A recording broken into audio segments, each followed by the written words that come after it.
He stood at the entrance of the banquet hall. If I was right, he was one of the high-level constellations who supported me since the beginning of the scenarios.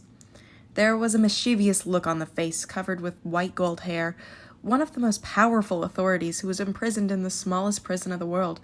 I was unable to breathe as soon as I encountered the noble self and piercing eyes. This was the description from Ways of Survival. I watched in a spellbound manner. This was a top presence located at the top of Ways of Survival. I ignored the housekeeper and ran inside. The Great Sage, the Equal of Heaven! However, the laughing Great Sage, the Equal of Heaven, disappeared in front of my eyes. He was liquid smoke. It was as if he was telling me I wasn't qualified to meet him yet. A clone? My hand fell in a dejected manner, but the situation wasn't over. I suddenly called out the name of the Great Sage of the Equal of Heaven, making the constellations on the first floor of the banquet hall pay attention to me. Who is that person? An incarnation called the nickname of a particular constellation. Most of the constellations didn't have great expressions. Gazes focused on me from all over the banquet hall. An incarnation? What? Who is that incarnation? Countless gazes gathered, the atmosphere was heating up, and I was so stiff I couldn't move.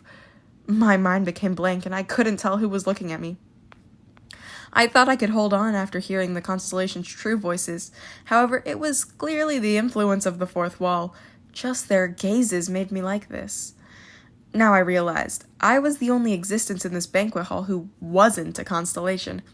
I finally stood before the constellations.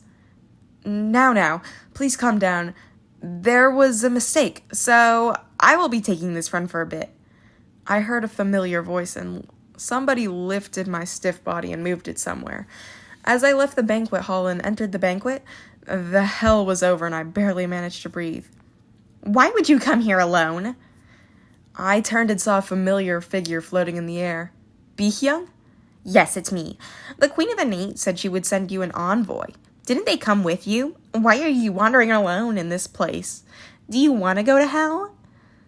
There were circumstances. Hey, is that the problem now? This isn't the scenario area. If you make a mistake, then it is the end. This place, it is a place where there are people who can kill humans with their eyes like we are bugs. I know. I understood. That's why I came here. Bihyung pouted like he wasn't satisfied and took me somewhere. I'll take you to the waiting room. Rest there for a while. There's a screen in the waiting room that you can watch. Be sure to take a look. Do you understand? There must be something based on the way Bihyung was acting. Not long afterwards, we arrived in the waiting room. By the way, the sign on the front of the waiting room was very strange. Incarnation waiting room? There was something like this? Do you think you are the only incarnation? Of course, you are the only who came here alone. The door opened, and I saw an unexpected figure. He spoke first. Kim Dokja. I looked at him with a blank expression and waved awkwardly. Yu Jing-hyuk. The Constellation Banquet was frequently mentioned in Ways of Survival. It was the place where Yu Jing-hyuk usually came to whenever he used regression. It was natural for Yu Jing-hyuk to be included on the invitation list. I didn't know who else was invited this time, but this person would try to form a relationship with the narrative-grade constellations. The Constellation Banquet was a joint event with several countries. There was the Seoul Dome, Washington Dome, Moscow Dome, and the New Delhi Dome. Perhaps the Bureau had held a performance presentation to select the best-performing domes. Once I saw the list of participating countries, it was similar to Yu Jing-hyuk's 24th regression. There were separate incarnations for each country in the waiting room. Yu Jing-hyuk asked me, "Why are you here?" Probably a similar reason to you. When will you revive? Maybe tomorrow? The others are worried. I'm sorry. I felt somewhat uneasy as I had a conversation with Yu Jing-hyuk. His fists were clenched tightly, like he was angry. I suspected that he might have anger control issues these days. I sat in the chair next to Yu Jing-hyuk and watched the screen playing on the large screen in front of me. There was an intermediate Dokkaebi promotion ad playing on the screen. Thank you to all the constellations and Dokkaebis who have given me the glory of the story. It was an interview with the representative of the low-grade Dokkaebis, Bihyung. That bastard, that was why he told me to watch. Half of the glory is actually due to an incarnation working in my channel. Maybe he's a friend that you know. I'll give half the joy to this incarnation. I felt uncomfortable at the shameless words. The surrounding incarnations were looking this way, so I turned my attention away. Then Bi-hyung took out a golden egg and raised it up to the sky. I immediately recognized what it was. The other half will be given to this child who will be born. It was the egg where the soul of Shin Yusung was sleeping. Fortunately, it seemed to be growing well. Don't tell me, did you... Yu Jun-hyuk saged his eyes as he looked between me and Bi-hyung's eggs with a shocked expression. I spoke an excuse. It was the only way. Do you know what you did? I do. If you do this, Shin Yusung... I knew what Yu Jun-hyuk was worried about. The person who had been suffering from the story for so long was now the subject producing the tragedy. I didn't have to say that Yu Jun-hyuk knew how painful this was. I told him, if she is born a Dokkaebi, at least she will never die. The Bureau is the safest place until the Starstream is destroyed. Of course, this wasn't the only reason. Still, I couldn't tell him all my reasons for making Shin Yusung a Dokkaebi. Yu Jun-hyuk's eyes met mine. It felt like he would pull his sword out and cut me to pieces right here. Perhaps you are Kim Dokcha. The voice that interrupted us caused the tense atmosphere to disappear. I turned and saw a beautiful mixed-race woman. She had wavy brown hair and gentle brown eyes. Her smile was especially beautiful. That's correct. Do you know me? Oh, a little bit. I have heard stories. It was great. I couldn't believe this woman came to talk to me first. Nice to meet you, Selena Kim. Do you know me? Aren't you a representative of the United States? I've heard it before. Of course, I didn't really hear it. I just knew her. The exclusive skill character list is activated. Only randomly specified items will be displayed for the user's convenience. Character list summary. Character, Selena Kim. Private attribute, animal lover, rare. King's guardian, hero. Constellation sponsor, Ender of Wars. Selena Kim from the Washington Dome. She was a member of Anna Croft's Calathustra and one of the strongest 100 women in the ways of survival. The King of No Killing was an attribute that originally belonged to this woman. Unfortunately, she had acquired another attribute because I took it first. I asked, Anna Croft didn't come? You know Anna? I've met her in a dream the other day. She wanted to come. If she knew you were coming, she would have come. Of course, then the situation would have become more complicated. Why? It was due to this guy. Tell that girl to take good care of her neck. You are the same as Anna told me, Yu Jun-hyuk. The reason Anna didn't come here was due to Yu Jun-hyuk. In the last regression, Yu Jun-hyuk was betrayed by Anna Croft. Anna would have seen what she did to Yu Jun-hyuk. Thus, it was natural she didn't come here. There was a very ugly person on the Korean side. Are you a representative of South Korea? I looked back and saw that it was Russia's representative who spoke this time. Iris, that's rude. It is a bad habit to evaluate others based on appearance. He said he is ugly because he is ugly. Honesty is a virtue in Moscow. White blonde hair with pure white skin. The little girl had her hair up in twin ponytails. I knew who had come from Moscow, however, I pretended not to know. This girl was one of the people I hated in Ways of Survival. I deliberately asked her, Who are you? Don't you know? You don't know me. Iris Vladimirovna Rebezova. Should I know you? Selena Kim intervened. Dokshashi, I will introduce you. This is Iris. She's a representative from Russia. In Russia, she's called the Full-Body Red Square. And that is me. I nodded. I wanted to say something about the ostentatious nickname, but I stopped because it would cause trouble. Selena Kim continued speaking. Iris, this is Kim Dokcha. He's from South Korea, and his nickname... I'm sorry, I don't know Dokshasi's nickname.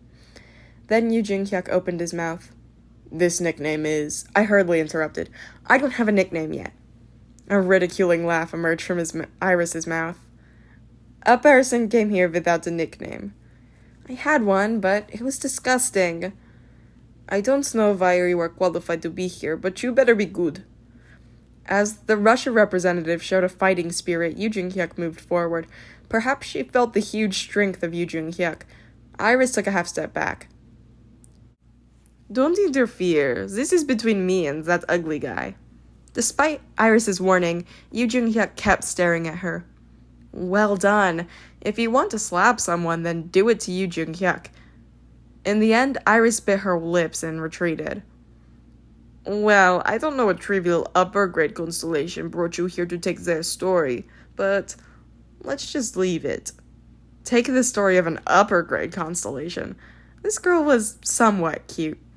That reminded me, there was something about the story succession at the Constellation Banquet. Perhaps this was what Iris was alluding to. Knock knock. The door of the waiting room opened and a low-grade Dokupi appeared. Incarnations! We will be holding the story succession soon. A place has been temporarily set up on the first floor of the banquet hall. For reference, the first floor is only for the upper-grade constellations. Story succession. It wasn't only through sponsor selection that the constellations could influence the incarnations. Despite not being their sponsor, an incarnation could build up their strength by inheriting the story of other constellations and showing examples of the story. By widely announcing the story, the constellations broadened their power. This was good for both incarnation and constellation. We walked to the banquet hall one by one. The first to enter was Selena Kim. Selena Kim! King's Guardian! I've been watching your good performance. Unlike before, the reaction of the constellations were favorable. Maybe it was because they met their favorite incarnations. It was like meeting their favorite celebrity. Then it was Iris's turn. She walked past the constellations and waved lightly like she was giving them fan service. Iris, the red square kid. Ha cute. Isn't it exactly the same as what I saw on the screen? She stood in her place and stared at me. She seemed to be saying to me, "Did you see?" So what? It was soon my turn. I walked into the banquet hall, and the pressure of the gazes poured towards me again. This time I could endure it, maybe because I had experienced it once before, or because the gazes contained a different feeling. However, the reaction of the constellations was strange. The heated atmosphere was quiet, as if cold water had been poured on it. Perhaps I wasn't popular? Iris seemed to be laughing at me. Then someone opened his mouth. That person! He's Kim Dokja of the Korean Peninsula. Kim Dokja? That Kim Dokja? The chatter started again. It was a completely different reaction from the previous incarnations. Kim Dokja! That guy's Kim Dokja! Kim Dojega! Kim Dojega! The king of a kingless world! The voices of the constellations rose every time I took a step. He who opposes the enemy! It was like a wildfire spread through the hall as the voices continued. Hey, do you remember me, the bald general of justice? Kim Dokja, I'm King Henmu the Great. I silently walked through the middle of the banquet hall. I saw a peace land very well. Child, can you say something? Hey, wave your hand over here. I sponsored you 3,000 coins. You came, Kim Dokja. Isn't he better than what we watched? The whole banquet hall seemed to be a vast melting pot as the constellations forgot their dignity. Their souls seemed to be ripening, so I was forced to raise my hand towards them and waved. Then chaos exploded among the constellations. Handsome Kim Dokja! Iris was looking this way with a dismayed expression. However, I didn't see her. I didn't come here to play. The scenario footage was covering the ceiling and walls. Incarnations were screaming and dying while the constellations laughed as they watched. I saw this and once again realized what this place was. It was where all human tragedies became dinner. I looked up at the second floor of the banquet hall. Unlike the ridiculous first floor constellations, an ominous silence came from the constellations on the second floor. They were the constellations who each shone with a fearsome presence. They were the real enemies I had to fight.